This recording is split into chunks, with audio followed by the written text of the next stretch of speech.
I learned a lot here. The skills and support that Boys Town has to offer is a phenomenal opportunity for all youth that are struggling. I was 17 when I came to the RTC. It was a process, a long process, that I needed the right kind of people by my side for, and Boys Town gave me that. On December 26, 1995, Boys Town opened its first residential treatment center in downtown Omaha. Now, most parents were busy that day watching their children play with the presents they'd opened the night before. But for some parents, this opening of the residential treatment center was the answer to their prayers. It was the greatest gift that they could have imagined, because finally there was a place for their troubled children to get help. For 25 years now, we've been offering that help because of the wonderful support of our donors and staff and all of you who've made this possible. God bless our residential treatment center with 25 years of being that gift for children. The kids from campus had no other option if they were acting out than to be hospitalized.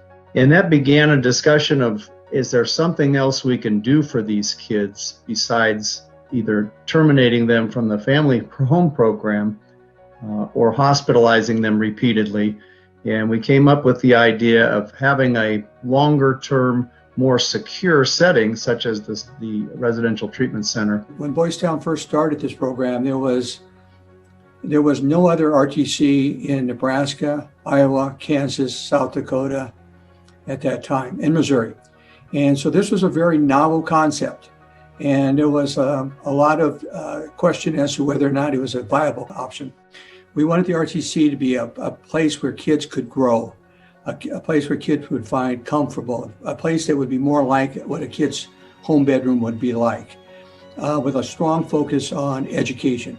A lot of the kids that we have were showing behaviors such as self-harm, suicide attempts, high levels of aggression, property destruction. And we were able to watch them closely and give them a secure, safe setting and give them the treatment they needed, more intense therapy, both individual and family and group therapy. Many kids come to us and still do on way too many psychotropic medications.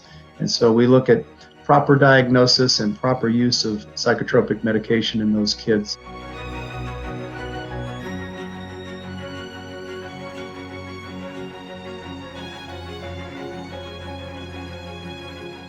We had a waiting list. We had referral sources that wanted to know when we were going to be able to expand further. We clearly were able to show that there was a need, but we were also able to clearly show that there was positive outcomes.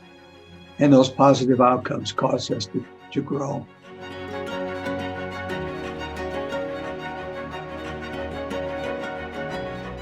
We were able to design bright lights and colors and high ceilings and wide hallways and recreational facilities. The playground itself, phenomenal. One thing we noticed right away, and we've continued to notice, when you have a nice facility and it looks good, the kids take better care of it. They seem to take some pride in where they're living, even though it's temporary. And then to watch that, and then along with watching them feel what it feels like to succeed, is really awesome.